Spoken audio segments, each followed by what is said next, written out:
ಬೇಕಾದಷ್ಟು ದುಡ್ಡು ವಿಜಯನಗರ ಕಾಲದಲ್ಲಿ ಚಿನ್ನ ರೋಡಲ್ಲಿ ಹಾಕಂತ ಇದ್ರಲ್ಲ, ಹಂಗೆ ಅಳೆದು ಹಾಕ್ಕೊಬೋದು, ಅಷ್ಟಿದೆ ಅಂತ ನಾವು ತಿಳ್ಕೊಂಡಿದ್ದೀರಿ.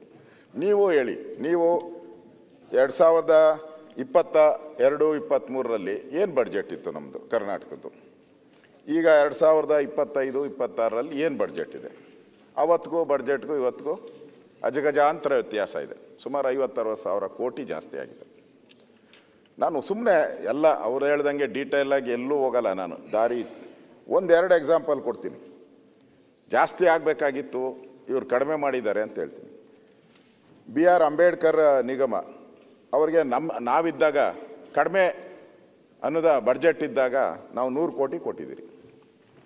ಇವರು 22-22ರಲ್ಲಿ, ಇವರು 25-26ರಲ್ಲಿ ಅದಕ್ಕೆ 56.25 ಕೋಟಿ ಕೊಟ್ಟಿದ್ದಾರೆ. ಅಂದರೆ 43.75 ಕೋಟಿ ಡಿಸ್ಕೌಂಟ್ ಹೊಡೆದಿದ್ದಾರೆ. ಬಡ್ಜೆಟ್ ಜಾಸ್ತಿ ಆದ ತಕ್ಷಣ ನಾವು 100 ಕೋಟಿ ಕೊಟ್ಟಿದ್ರೆ ಇವರು 120-130 ಕೋಟಿ ಕೊಡಬೇಕಾಯ್ತು ಅಂದಾಜು, ಕೊಡಲಿಲ್ಲ. ಅದೇ ರೀತಿ ತಾಂಡಾಗಳಿಗೂ ಅಷ್ಟೇ 110 ಕೋಟಿ ನಾವು ಕೊಟ್ಟಿದ್ರಿ, 75 ಕೋಟಿ ಇವ್ರು ಕೊಟ್ಟಿದ್ದಾರೆ. ಆದಿಜಾಂಬವ ಅಭಿವೃದ್ಧಿಗೆ ನಾವು 100 ಕೋಟಿ ಕೊಟ್ಟಿದ್ರಿ, ಇವರು 62 ಕೋಟಿ ಕೊಟ್ಟಿದ್ದಾರೆ. ಈ ಥರ ಭಾಳಷ್ಟಿದೆ, ಹೇಳಕ್ಕೆ ಹೋಗಲ್ಲ. ದೇವರಾಜ ಅರಸು ಹಿಂದುಳಿದ ವರ್ಗದಿದೆ, ನಾವು 190 ಕೋಟಿ ಕೊಟ್ಟಿದ್ರಿ, ಇವರು 125. ಕ್ರಾಂತಿವೀರ ಸಂಗೊಳ್ಳಿ ರಾಯಣ್ಣ ಕ್ಷೇತ್ರ ಅಭಿವೃದ್ಧಿಗೆ ನಾವು 106 ಕೋಟಿ ಕೊಟ್ಟಿದ್ರಿ, ಇವರು 27 ಲಕ್ಷ ಝೀರೋ ಮಾಡಿಬಿಟ್ಟಿದ್ದಾರೆ ಅದನ್ನು. ಅಂಬಿಗರ ಚೌಡಯ್ಯ ನಿಗಮಕ್ಕೆ ನಾವು 25 ಕೋಟಿ ಕೊಟ್ಟಿದ್ರಿ, ಇವರು 6.25. ಸುಮ್ಮನೆ ಎಕ್ಸಾಂಪಲ್ ಹೇಳ್ತಾ ಇದ್ದೀವಿ. ಜಾಸ್ತಿ ಮಾಡಬೇಕಾಯ್ತು. ಇವ್ರ ಹತ್ರ ಹಣ ಅದೇನೋ ಗ್ಯಾರಂಟಿ ಸುಳ್ಳು ಹೇಳ್ತಾರೆ BJP ಅವರು.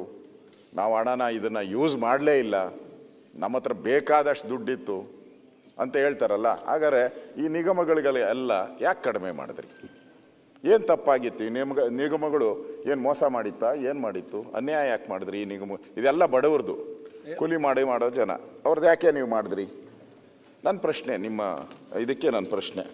ಆಮೇಲೆ ಅಧ್ಯಕ್ಷರೇ, ಇವರು ಹೇಳ್ತಾರೆ ಭಾಳ ನಾನು ಸರಳವಾಗಿ ಜನಕ್ಕೆ ಭಾಳ ಅದೇ ಕೊನೆಯಲ್ಲಿ ಏನೋ ಹೇಳಿದ್ರು, ಏನೋ ಭಾಳ ಟ್ರಾನ್ಸ್ಪರೆಂಟಾಗಿ ನಾನು ಜನಗಳಿಗೇನು ತೊಂದರೆ ಮಾಡ್ದಂಗೆ ಸುಭಿಕ್ಷ ಕಾಲ ಅದು ಇದು ಎಲ್ಲ ಹೇಳಿದ್ರು.